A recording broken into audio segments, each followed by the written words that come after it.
beserta saudara seiman dalam nama Tuhan Yesus Kristus. Dan begitu besar kasih-Nya, kita dapat kumpul di hari ini. Mari pesan hati dan pikiran sama Roh Kudus dalam diri kita masing-masing untuk beribadah dan memuji nama-Nya di minggu satu setelah kita bersama. Di dalam nama Tuhan Yesus Kristus, ibadah kita disediakan untuk beribadah dan bersukacita. Amin. Di dalam nama Allah Bapa dan Anak Tuhan Yesus Kristus dan nama Roh Kudus menciptakan langit dan bumi, kasih karunia dan sejahtera yang menyertai kita sekalian. Amin. Mari kita sama-sama berdoa. Ya Yesus Kristus Tuhan kami, katakanlah wajah-Mu, berilah kasih karunia dan kehidupan kepada kami. Amin. Kita memuji Tuhan dari NKKI nomor 27 ayat 1 tambah 3.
Setelah Trinitatis yang dari Ulangan 24 ayat 17 dengan 18, Ulangan 24 ayat 17 dengan 18, demikian firman Tuhan. Janganlah engkau memperkosa hak orang asing dan anak yatim. Juga janganlah engkau mengambil pakaian seorang janda menjadi gadai. Haruslah kau ingat bahwa engkau pun dahulu budak di Mesir, dan engkau ditebus Tuhan Allahmu dari sana. Itulah sebabnya aku memerintahkan engkau melakukan hal itu. Demikian firman Tuhan. Menyanyikan firman dulu menjadi terang.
berkumpul di gereja ini memuji dan memuliakan nama Tuhan melalui nyanyian kita, doa kita, dan persekutuan kita dalam kasih. Bapak Ibu yang dikasihi oleh Tuhan, bersama dengan muda-mudi, khotbah untuk minggu kita saat ini sedikit tapi luar biasa. Jadi bisa dikatakan dalam setahun itu ada beberapa kali cuma dalam minggu itu yang khotbahnya 2 ayat, mau sampai 10 ayat.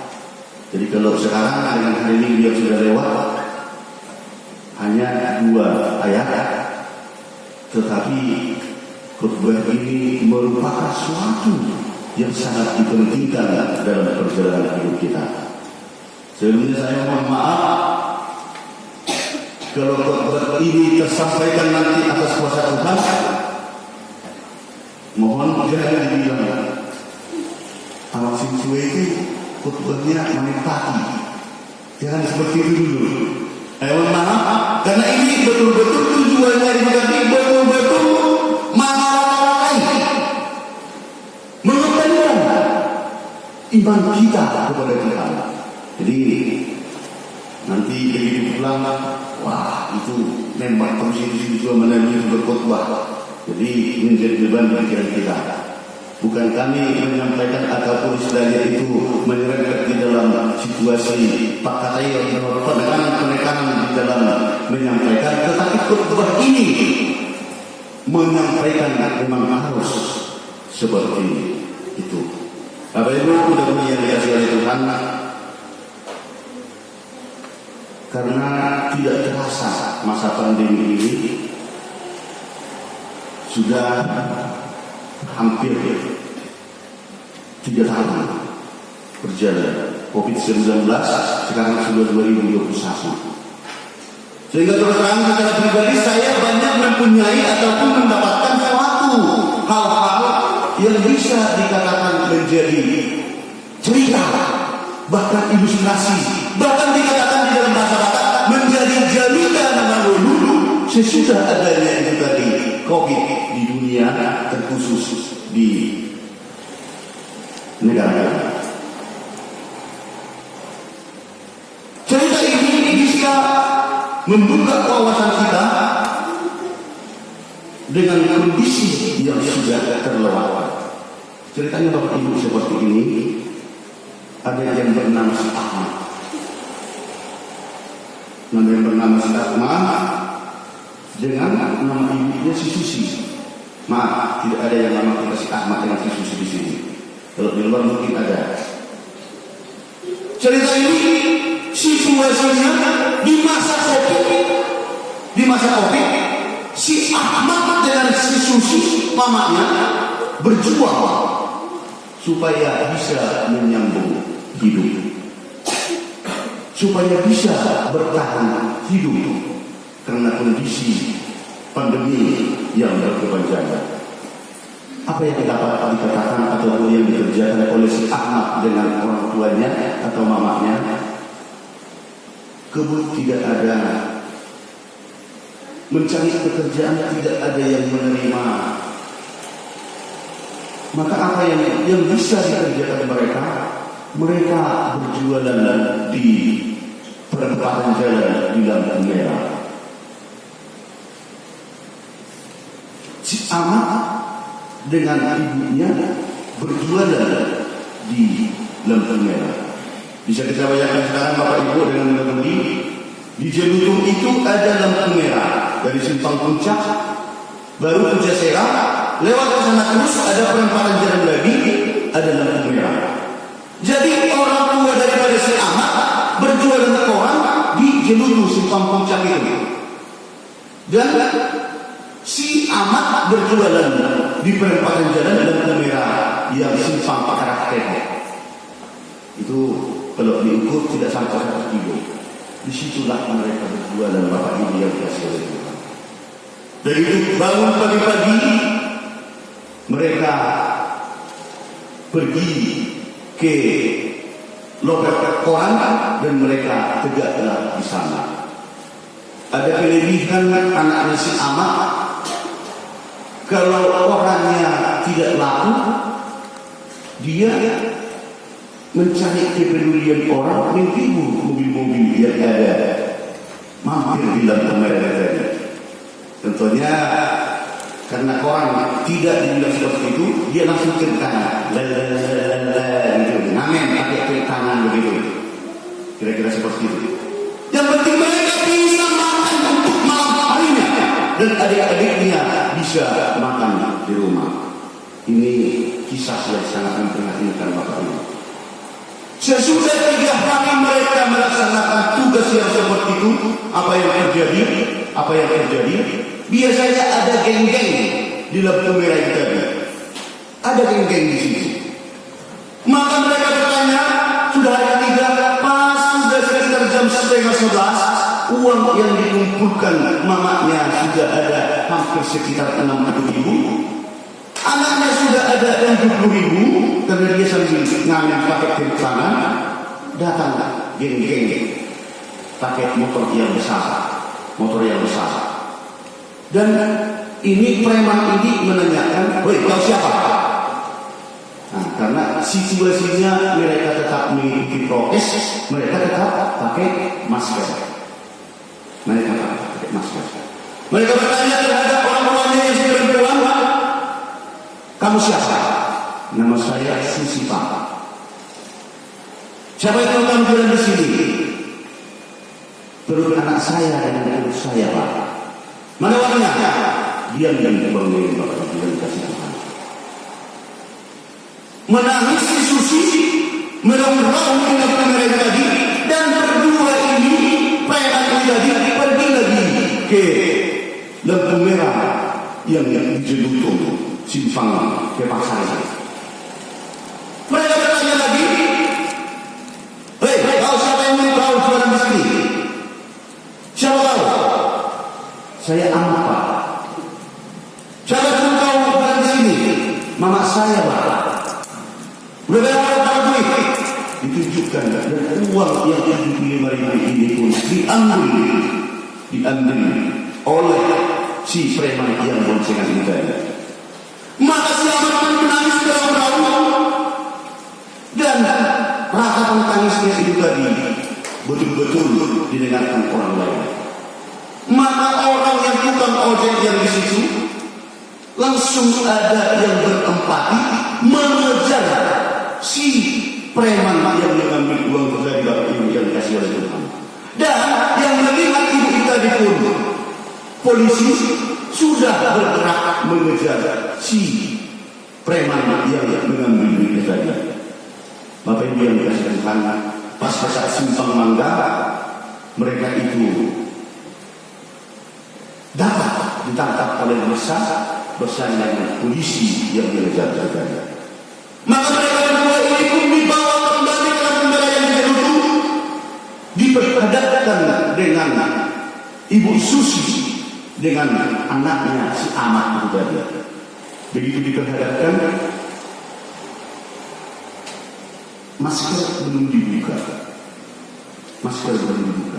"Betul kamu mengambil ibu uang ibu ini tadi? Memangnya kamu siapa?"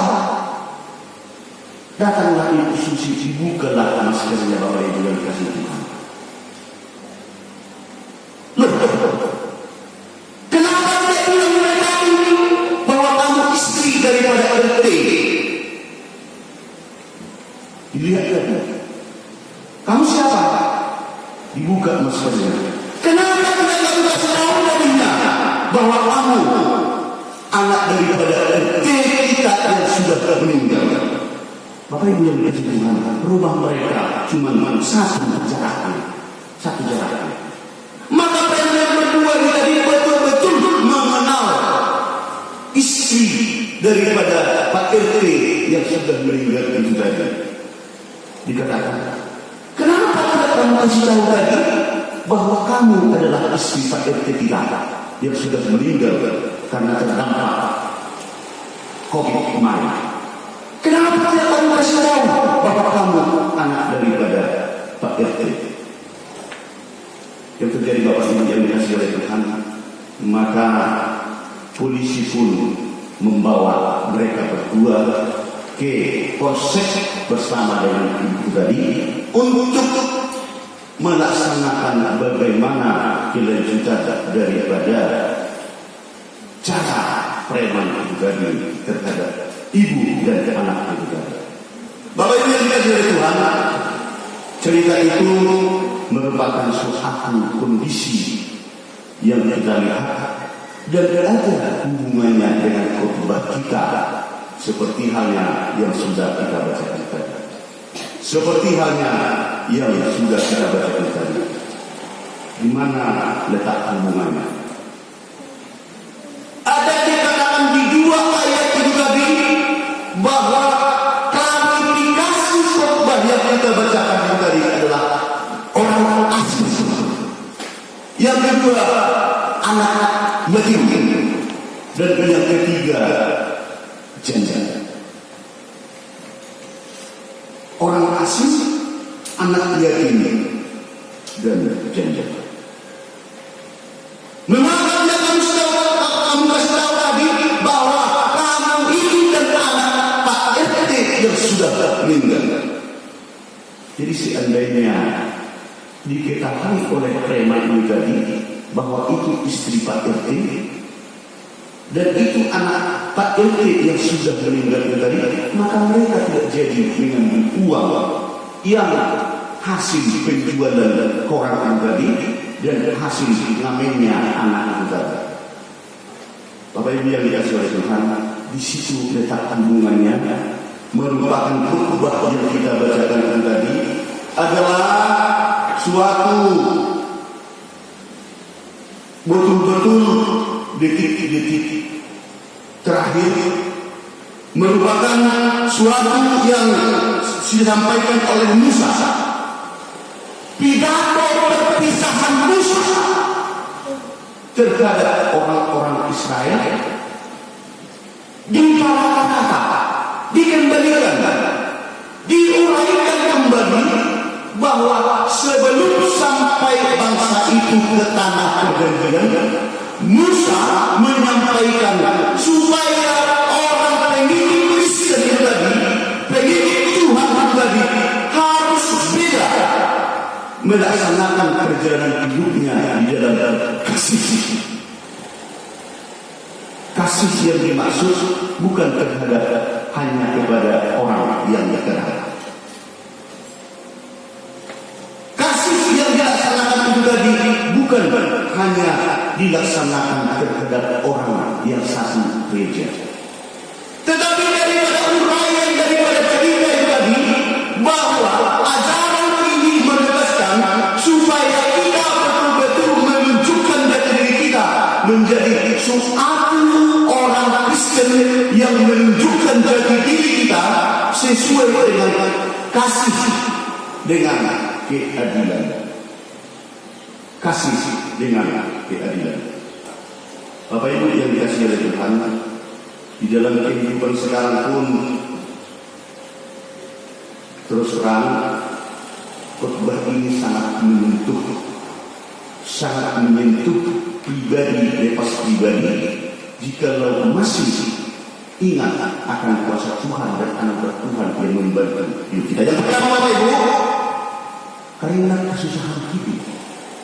Karena kesusahan hidup, manusia itu meletakkan suatu cara perjalanan hidupnya. Karena hatinya terhadap hidupnya, maka meletakkan, membuatkan suatu acuan langkah perjalanan hidup yang mau dituju. Contoh, secara pribadi saya Bapak Ibu, karena susahnya hiduplah di kampung sana, maka pergi datang ke Jambi, membuatkan suatu tujuan hidup supaya hidup saya lebih bagus nanti, supaya kehidupan saya lebih bagus dibandingkan dengan kehidupan orang tua saya. Dan saya kira Bapak Ibu juga ada bisa berpikir dengan hal-hal yang seperti itu. Bahkan manusia ini meletakkan atau menempatkan suatu tujuan dalam hidupnya, membuatkan suatu aktivitas dan kegiatan atau program perjalanan hidupnya. Contoh, kalau di para marketing atau orang-orang pemasaran, mereka membuatkan suatu tujuan atau goal atau target atau goal setting. Saya akan perjuangkan target saya ini agar kehidupan saya bisa berubah, agar perjuangan hidup saya bisa berubah. Dua target. Cara merealisasikan goal setting atau target yang dibuat itu tadi, agar tujuan saya ini bisa tercapai. Ada cara orang Bapak Ibu melaksanakan. Kalau dia di dalam ekonomi, mereka itu membuatkan suatu cara kerja dengan situasinya, tidak peduli dengan orang lain, tidak peduli dengan lingkungan lain. Bahkan dikatakan masa bodoh. Yang penting tujuan saya, fokus saya adalah target saya bisa tercapai. Target saya bisa tercapai. Ada cara orang yang seperti itu Bapak Ibu. Dan ada cara orang sesajen dengan didekatannya suatu target ataupun goal setting di dalam hidupnya, dia tetap mengikuti suatu cara hidup berbaur dengan orang banyak, hidup berkumpul dengan tetangga, hidup berkumpul dengan seiman, hidup berkumpul dengan satu kampung. Tapi apa yang terjadi Bapak Ibu? Itu gaya hidupnya dikatakan berkumpul, tetap diikuti. Tapi apa yang terjadi? Kemarin saya mendengarkan khutbah hidup dari seorang Pak Pendeta. Beliau mengatakan kehidupan orang Kristen di zaman sekarang, kehidupan banyak orang Kristen di zaman sekarang sudah banyak yang bisa dikatakan itu abu-abu. Kenapa dikatakan Pak Pendeta itu abu-abu? Karena orang makan bersama, duduk bersama, berbayar bersama, arisan bersama, berbisnis bersama. Tetapi apa yang ada di dalam hatinya? Apa yang ada di dalam pikirannya? Dia selalu mempunyai suatu cara. Kapan tidak tahu, kapan tidak salah tahu, kamu akan saya kekal. Kira-kira seperti itu. Namanya seperti yang tadi, betul-betul saling mengasihi, tetapi mengintai atau melihat kapan ada waktunya, maka dia akan membuatkan suatu cara untuk memuaskan kebutuhan hidupnya, memuaskan kebutuhan jiwanya. Bahkan Bapak Ibu, seperti yang dikatakan oleh hamba Tuhan kemarin, banyak orang di zaman kekristenan sekarang pintar berkhotbah, tetapi sudah lari dari perbuatan sehari-hari. Sudah lari dari kenyataan yang dikerjakan di setiap hari. Bapak Ibu yang dikasihi Tuhan, dengan tegas Musa mengatakan di dalam khotbah kita saat ini, janganlah engkau memperkosa hak orang asing dan anak yatim, juga janganlah engkau mengambil pakaian seorang janda menjadi gadis. Orang lemah, orang yang betul-betul hidup kurang beruntung, orang yang kurang bisa mendapatkan itu kebahagiaan dalam perjuangan hidupnya, tetapi bahkan ditekan, bahkan disisirkan, bahkan bahasa mata kenyataan yang terjadi di akhir-akhir ini segoda situ cacak negara sudah tadi dipisah kembali. Firman Tuhan saat ini mengatakan untuk mengasihi sesama sesuai dengan tema kita, yaitu hidup rukun dengan sesama. Hidup rukun dengan sesama. Bagaimana caranya Bapak Ibu yang dikasihi oleh Tuhan? Selaku pengikut Kristus yang benar, kita mesti tunjukkan, kita mesti praktekkan dengan perbuatan nyata kita bahwa kita itu adalah punya kasih yang dari Allah yang mengasihi kita.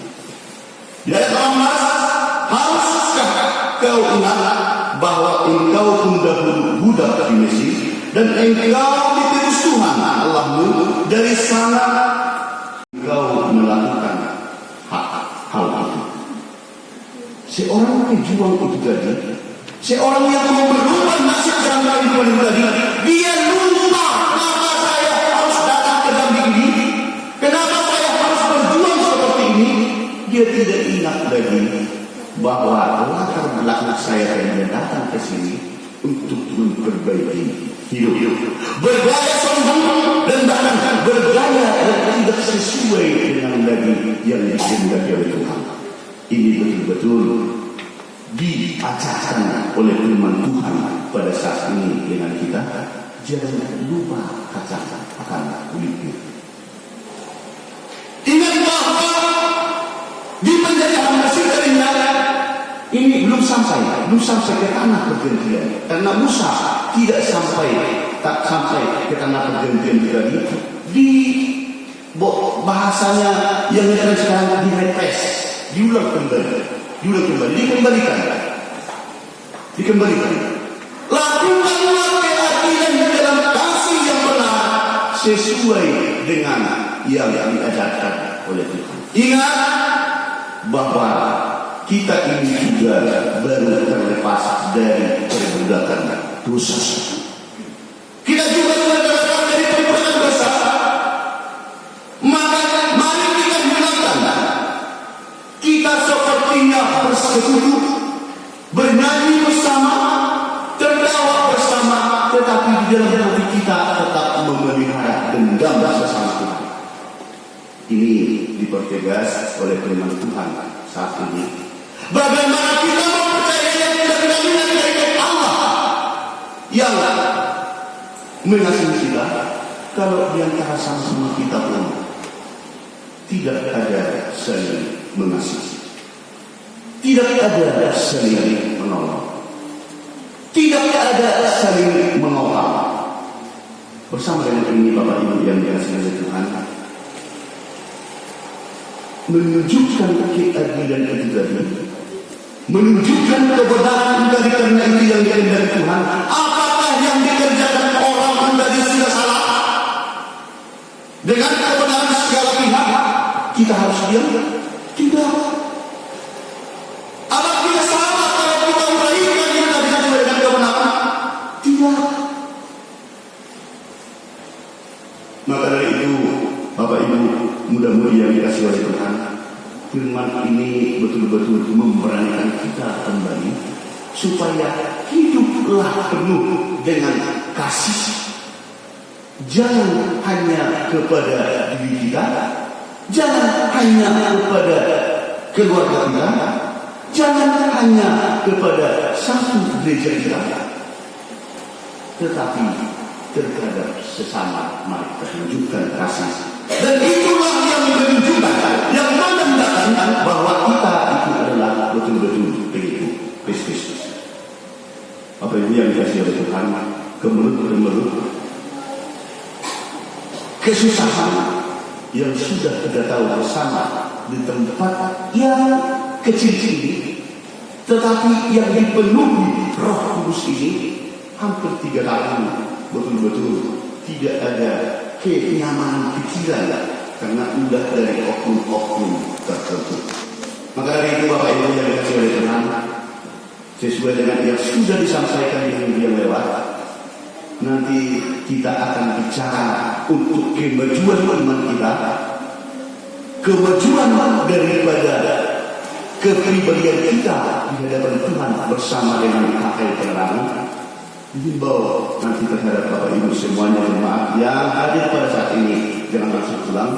Kita laksanakan nanti rapat sebentar, terkait dengan situasi untuk manapori hakoseota makitipun kuliata dihakai penerang.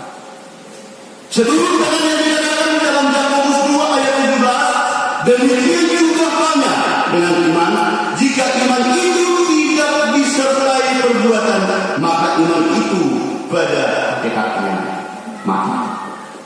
Kita tunjukkan keaslian, kita tunjukkan kebenaran, kita tunjukkan keadilan di dalam hidup bernegara, bahwa kita juga mempunyai hak bersekutu dengan Allah. Kita juga mempunyai hak untuk memuji dan memuliakan Tuhan yang menciptakan kita.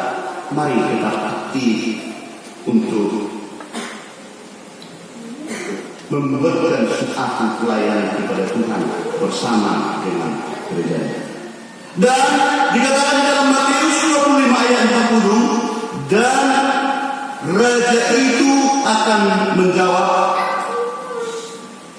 mereka, aku berkata kepadamu, sesungguhnya segala sesuatu yang kamu lakukan untuk salah seorang dari saudaraku yang paling hina ini, kamu telah melakukannya untuk saya. Hakai penerang yang begitu kecil ini, yang sudah mau memasuki usia 7 tahun tanggal 30 bulan 11, sekarang banyak mendapatkan pergumulan oleh orang pihak-pihak yang mempunyai kekuatan secara duniawi. Tetapi kalau Tuhan berkenan bahwa kemudian daripada Tuhan akan berkembang dan syukur melalui daripada gereja kita ini, serahkan, tentulah kita melaksanakan yang terbaik untuk kemuliaan nama Tuhan bersama dengan gerejanya. Tuhan Yesus memberkati. Demikian firman berkata.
Minggu 24 Oktober 2021, nomor surat 060-PJ-HKI-B-J-10-2021 yang bertema Minggu Kita Hidup Rukun dengan Sesama.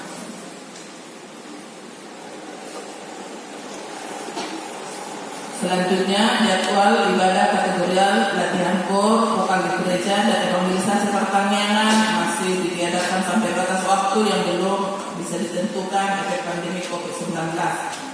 Statistik kehadiran jemaat minggu lalu 33 orang.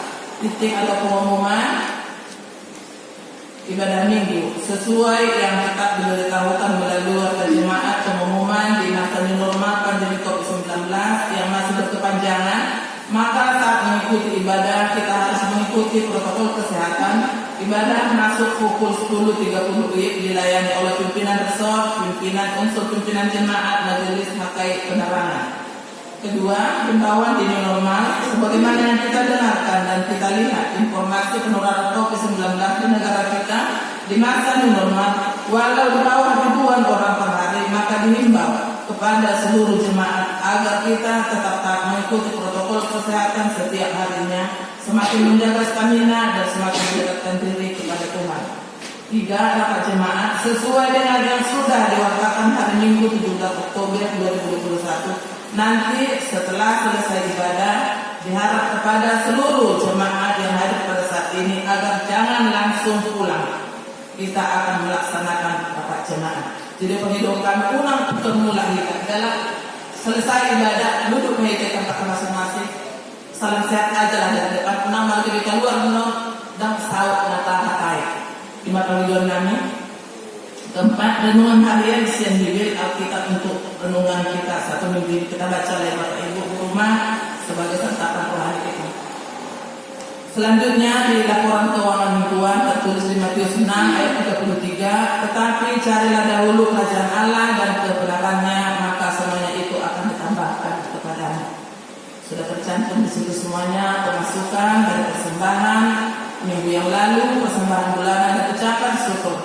Kita berterima kasih kepada Tuhan dan kepada keluarga juga yang telah menyisihkan sebagian dari berkat yang dari Tuhan kembali ke Tuhan melalui gerejanya, semakin diberkati pekerjaan usaha keluarga. Dan bagi kita yang belum dapat memberikan, kita mohon kepada Tuhan agar segera disalurkan melalui usaha pekerjaan kita, semakin diberkati.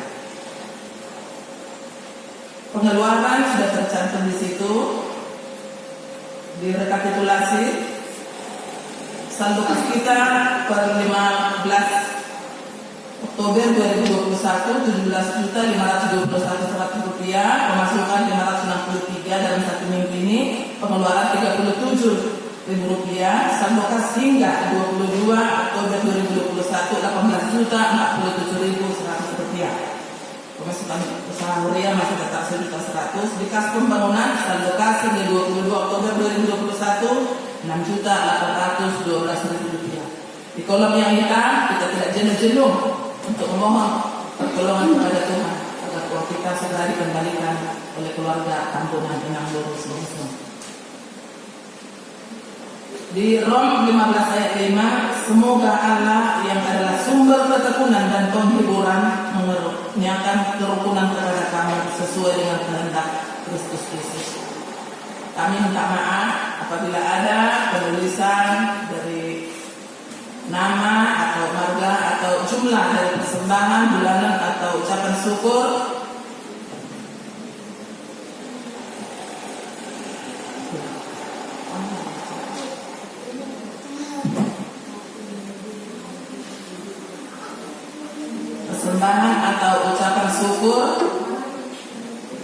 apabila ada yang salah tulis segera dikonfirmasikan kepada kami agar senantiasa ke minggu depan kita membuat laporan yang lebih kondusif lagi. Jadi ada tambahan web group mungkin sudah kita sama-sama membaca ya, kalau di web group masuk terdaftar ada buah-buah undangan pendeta Sirkina Pendeta Rosalina Buru Menulang. Inang mau bentuk rumah tangga yang baru, nomor 2 dari kita. Udah mulai pasangan melalui ada pribadi ini. Pulau Nasida tanggal 20 Sia bulan Oktober dari Cirebon. Saya pasuk Tuhan. Nah, semua dia penon duduk nandang tahatai. Semua dia duduk syarat teman dari kado bermita mana memang ada papan bunga saya ucapan makai penerangan di sana non tahatai dari bekas setara. Akhir kata dari pimpinan resort, pimpinan jemaat, pengarah beserta majelis jemaat HKI penerangan mengucapkan selamat mengikuti ibadah dan memanfaatkannya serta selamat ulang tahun bagi yang merayakannya seminggu yang lewat. Tuhan Yesus memberkati kita. Bagi jemaat yang baru pertama kali berada di sini, kami rindu untuk kita selalu bersama-sama dan mengajak saudara-saudara kita yang belum lebih mengenal sudah selesai masa COVID ini. Asal tak ajak dia kalau saya selalu berada kalau menuju pasar Tuhan. Marilah kita satukan hati dan jiwa kita yang satu dan selanjutnya sambil mengumpulkan persembahan 3 dan 4.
Tuhan. Bapa kami yang di surga, Engkaulah sumber segala berkat dalam hidup kami.